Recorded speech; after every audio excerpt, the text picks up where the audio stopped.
시청자 여러분 안녕하십니까? 지방자치의 생생한 소식을 전하는 KLN 뉴스입니다. 첫 소식입니다. 농업용수로도 활용할 수 없었던 보령호가 수질 2등급까지 올라갈 것으로 보입니다. 오늘 생태보건 시범사업 대상지로 보령호와 고파도 폐염전이 최종 선정됐는데요. 도는 이번 시범사업의 효과로 경제적 가치와 생물 다양성 증진 등을 기대하고 있습니다. 유희광 기자의 보도입니다. 고인물로만 가득 차 죽음의 땅이라는 오명을 뒤집었었던 보령호와 고파도 폐염전이 다시금 생명이 숨쉬는 바다로 돌아오게 됐습니다. 충청남도는 27일 연안 및 하구 생태보건 방안 연구 용역 최종 보고회를 통해 보령호와 고파도 폐염전을 생태보건 시범사업 대상지로 최종 선정했습니다. 이번 시범사업 대상지 선정과 관련해 1단계에서는 도내 다친하구를 대상으로 279개 방조제 가운데 담수호우 미존재 또는 하천 미연결지를 1차적으로 제외했습니다. 2단계에서는 담수호 수질 및 해역종의 다양성, 담수화 기간, 방조제 인근 어업 활동 감소 여부를 비롯한 시군 단체장의 적극적인 추진 의지와 주민 호응도를 집중 평가했습니다. 이에 보령 5,000면과 천북면을 연결하는 수면 면적 582만 제곱미터의 방조제 길이 1,082m의 인공하구호인 보령호가 지난 1997년 최종 물막이 이후 수질 악화에 따른 담수를 할 수 없는 지경에 이르는 탓에 역간척지로 적격이라는 평가를 받았습니다. 또한 대단히 축사를 비롯한 각종 오염원이 보령호 인근 홍성과 보령의 질비해 보령호의 수질은 농업용수로도 활용할 수 없는 6등급 판정을 받은 상태입니다. 이와 함께 해수순환이 이루어지지 않으면서 갯벌 면적은 급격히 감소했고 어족 자원을 찾아볼 수 없는 최악의 상태가 지속되고 있었습니다. 한편 도는 이번 보령호가 역간척 시범사업지로 선정됨에 따라 보령호의 배수관문을 완전 개방해 해수순환 재개를 통한 생태환경 개선은 물론이고 갯벌 복원, 어류 및 조류 서식처 조성을 통한 생물들의 보금자리를 재생성할 방침입니다. 특히 배수관문이 개방되면서 해수가 정상 순환될 경우 보령호의 수질은 2등급까지 회복세를 탈 전망입니다. KLN 유희광입니다. 전주시는 지난 27일 덕진공원 대표 관광지 조성에 관한 사업을 추진한다고 밝혔는데요. 이번 사업을 통해 전주시는 생태 네트워크를 갖춘 힐링 문화도시로 거듭날 것으로 보입니다. 김순균 기자의 보도입니다. 전북 전주시가 전통 문화도시 육성을 위해 덕진공원을 전주 대표 관광지로 조성합니다. 시는 27일 시청에서 덕진공원 대표 관광지 조성에 관련된 세부 사항을 논의하고 개발 전략을 발표했습니다. 또한 이날 덕진공원 대표 관광지 조성 용역 최종 보고회를 통해 대표 관광지 개발 기본 구상에 대한 도입시설을 점검하고 관련 세부 사항을 마무리했습니다. 작년 6월부터 시작된 덕진공원 대표 관광 조성 사업은 전주시 북부권 관광 인프라를 조성해 전통 문화 관광 도시로서의 가치를 향상시키기 위해 기획되었습니다. 전주시는 이번 사업을 통해 덕진공원이 북부권 문화 관광 벨트를 조성하고 한옥마을에 버금가는 문화 관광 명소가 될 것이라 기대하고 있습니다. 한편 덕진공원과 더불어 건지산 주변의 조경단로를 재단장해 덕진지 주변 구역의 단절된 생태계를 복원하고 생태 네트워크 시스템도 구축한다는 입장입니다. 전주시 관광산업 관계자는 이번 사업을 통해 전주를 대표하는 관광 명소 및 생태 네트워크를 갖춘 힐링 문화도시로서 한 걸음 나아가는 계기가 된 것 같다라고 말했습니다. KLN 김승균입니다. 익산시 농업인들의 삶의 질이 향상될 것으로 보입니다. 지난 27일 익산시의회와 농민단체 관계자, 수매농업 조합장들이 만나 농업인 월급제 추진을 위해 업무 협약을 체결했는데요. 농가 소득이 안정적으로 배분되고 계획 경영이 가능해질 것으로 보입니다. 김성지 기자가 취재했습니다. 전라북도 익산시가 농업인 월급제 추진을 위해 익산시의회 및 농민단체 관계자들이 참석한 가운데 27일 익산시 관내 벼수매농협 조합장들과 업무 협약을 체결했습니다. 그동안 시는 농업인 월급제 시행을 위해 조례를 제정하는 등 준비를 거쳐 협약을 체결했습니다. 2016년도는 시범사업 첫 해로 익산시는 8월부터 농업인의 신청을 받아 매월 30만 원부터 140만 원까지 지급하게 됩니다.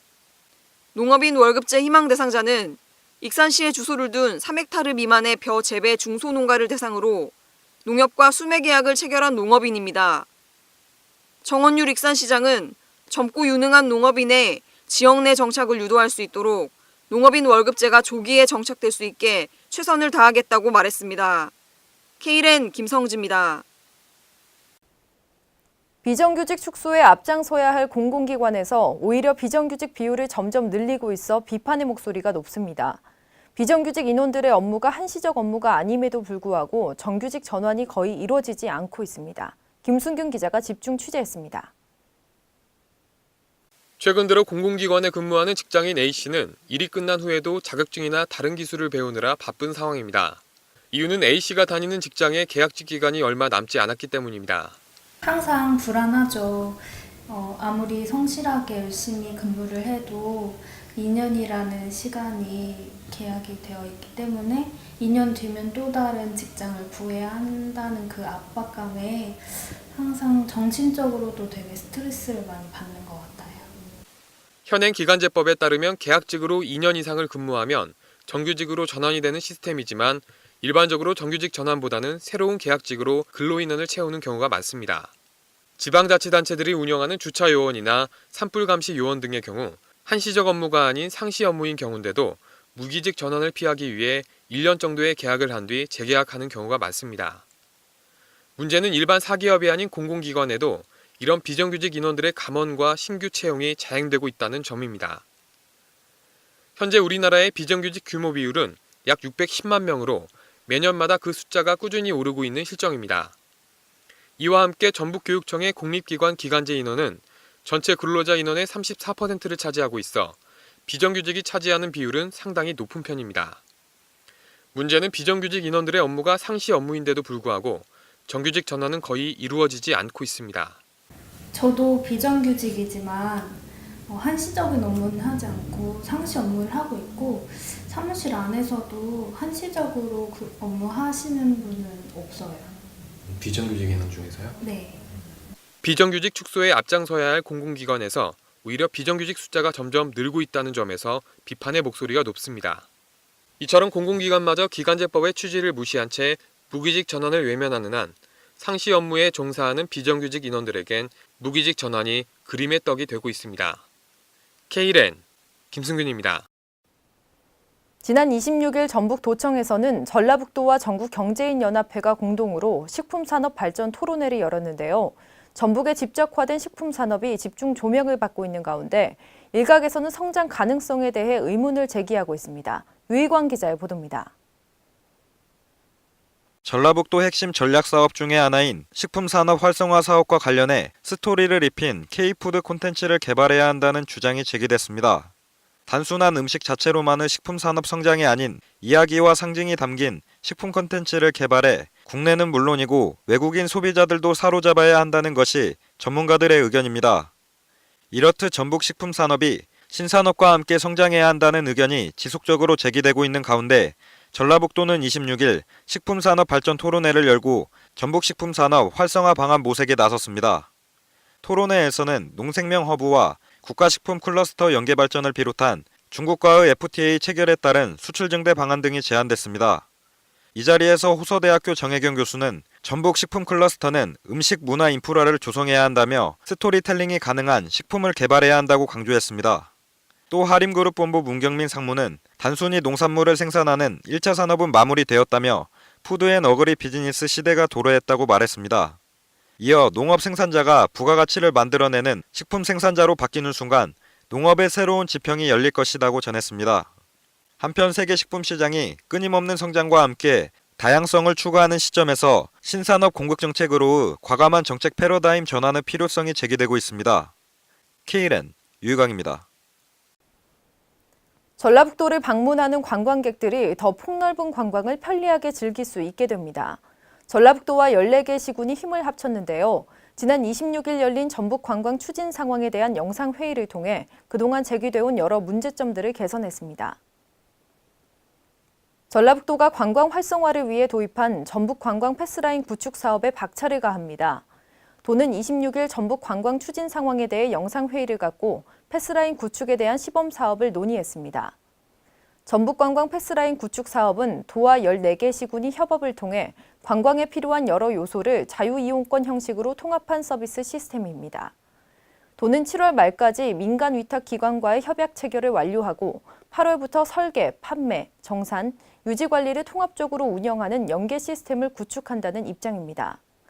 또한 문제점으로 제기됐던 홍보 부족에 있어서도 온라인 마켓들과 판매 협의를 맺고 도내 판매소를 42개소로 늘리는 등 여러 문제점들을 개선했습니다. 전북 문화체육관광부 관계자는 관광 패스라인의 사업이 홍보 부족이라는 오해는 아직 시범 사업으로 진행하면서 판매를 직접적으로 고려한 것이 아니었기 때문에 오해의 소지가 있었던 것 같다며 연말부터 대대적인 홍보를 통해 체계적인 유통망을 구축할 예정이라고 말했습니다. 지난 26일부터 나흘간 군산시에서 국제청소년 해양축제인 해양소년단 리가타 대회가 열리고 있습니다.